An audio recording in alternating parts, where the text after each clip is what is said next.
औज़ुबिल्लाहिमिनश्शैतानिर्रजीम बिस्मिल्लाहिर्रहमानिर्रहीम अस्सलामु अलैकुम। वेलकम टू मक्की टीवी 2 चैनल। दोस्तों यकीनन आप सब लोग बिल्कुल खैरियत से होंगे। ट्रेलर 2 काफ़ी देर बाद सामने आया है। कुर्रश उस्मान की हर एपिसोड का दूसरा ट्रेलर सस्पेंस से भरा पड़ा होता है और ऐसे वाक़यात पर मुश्तमिल होता है कि जिनकी तवक्को तक भी नहीं होती। जैसा कि पिछली किस्त में भी देख सकते हैं कि इस ट्रेलर में दिखाए जाने वाले वाक़यात का ताल्लुक हमें कुर्रश उस्मान से नहीं मिलता।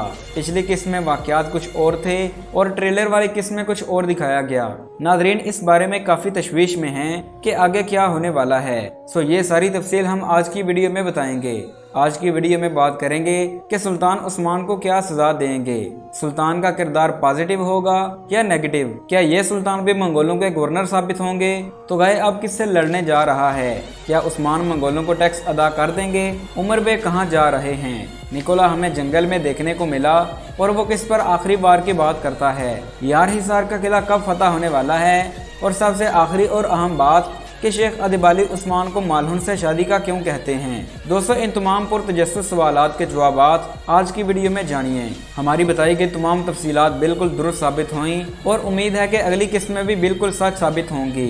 तो वीडियो को आखिर तक लाजमी देखिए और हमारा चैनल सब्सक्राइब करने के साथ साथ बेल आइकन पर भी क्लिक कीजिए ताकि हमारी आने वाली तमाम तारीखी वीडियोस के नोटिफिकेशन आप तक सबसे पहले पहुँचे। तो चलिए दोस्तों तफसीलात का आगाज़ करते हैं।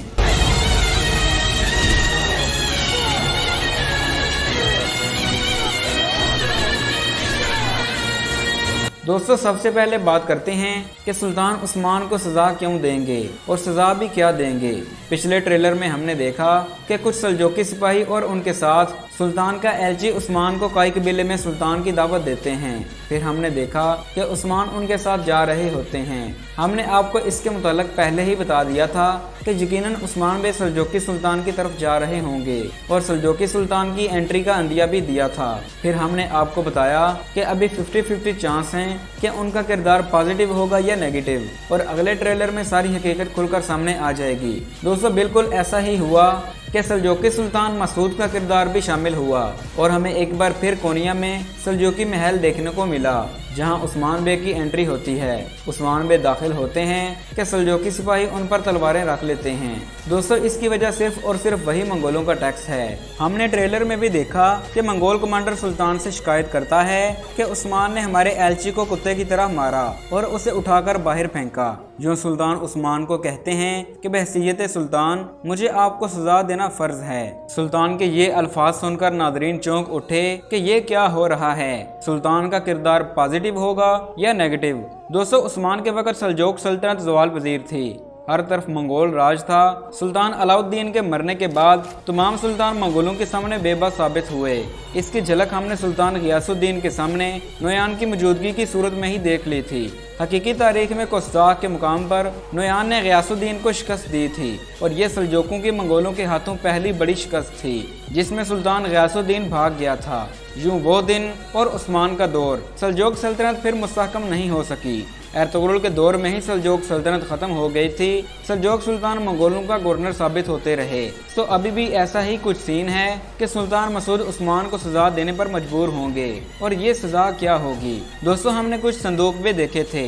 हो सकता है कि ये सोने के संदूक सजा के तौर पर पेश किए गए हों या सुल्तान उस्मान पर कोई तजारती पाबंदी भी लगा सकते हैं। शुरू में सुल्तान मसूद का किरदार नेगेटिव होगा, बाद में उनके किरदार में भी तब्दीली आ जाएगी। तारीखी कुतुब में देखा जाए तो कुछ मुर्रिखीन ने सुल्तान मसूद को उस्मान के दौर का सुल्तान नहीं लिखा। दौलत उस्मानिया और तारीख मुसलमानाने आलम में लिखा है कि सुल्तान अलाउद्दीन ने उस्मान के नाम का खुतबा जारी करवाया और सुल्तान अलाउद्दीन के साथ सुल्तान गियासुद्दीन भी उस्मान के दौर का सुल्तान था। दोस्तों इन सब वाक़यात को हम सच नहीं कह सकते क्योंकि उस्मान के दौर को ब्लैक होल कहा जाता है। उस्मानी तारीख के पहले 100 साल मुस्तनद तारीख पर मुश्तमिल नहीं हैं, इसलिए इसे मुस्तनद तारीख नहीं कह सकते।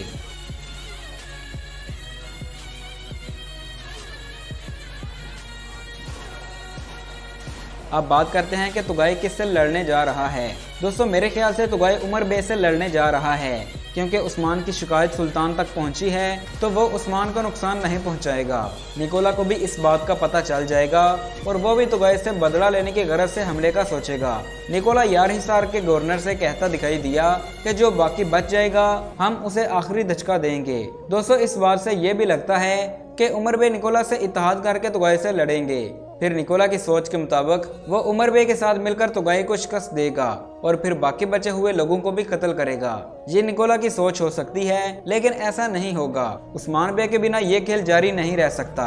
उधर काराशमान तुगई भी तैयार बैठा होता है और किसी पर हमला करने की तैयारी करता है। वो निकोला पर तो हमला नहीं कर सकता, उस्मान की भी सुल्तान के आगे शिकायत की वजह से उनसे भी मुकाबला नहीं करेगा, तो पीछे रह जाते हैं उमर बे। हमें ज्यादा चांसेस से यही लगता है कि वो उमर बे पर ही हमला करेगा, क्योंकि उमर बे भी ये कहते दिखाई दिए थे कि वो तुगई पर हमला करेंगे, जिससे उस्मान की उनसे तलख कलामी भी हुई थी। यार हिसार का गवर्नर बार बार दिखाने का मतलब ये है कि यार हिसार का किला भी फतह होने को है। असल तारीख में भी उस्मान ने एनागोल से पहले यार हिसार, फलोजा हिसार, कराजा हिसार और बैरिची के किले फतह किए थे। सो एनागोल की फतह अभी दूर है।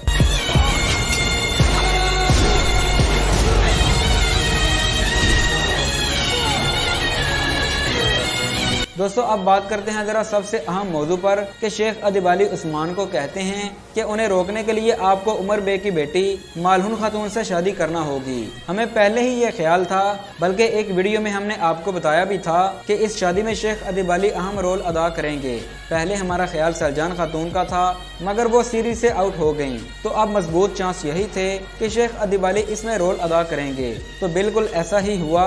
शेख अदीब अली उस्मान को कोनिया से वापसी पर बताएंगे कि उमर बे तुगई पर हमला करने जा रहे हैं। उस्मान उन्हें रोकने में नाकाम होंगे, इसलिए शेख अदीब अली कहते हैं कि उन्हें रोकने के लिए आपको मालहुन से शादी करनी होगी।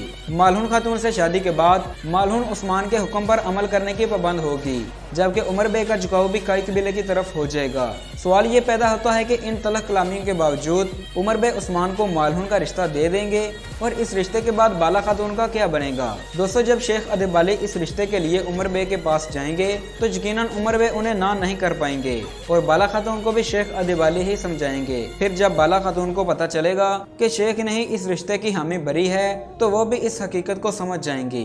तो दोस्तों मुझे उम्मीद है कि आपको ये इन्फॉर्मेशन पसंद आई होंगी। अगर आप लोग कुरैश उस्मान की एपिसोड सबसे पहले देखना चाहते हैं तो इसके लिए हमारी वेबसाइट www.makkitv2.com विजिट कीजिए। हम जुमेरात की सुबह 6 बजे के अपलोड कर देंगे। तो मिलते हैं एक नई वीडियो के साथ, तब तक के लिए अल्लाह हाफिज।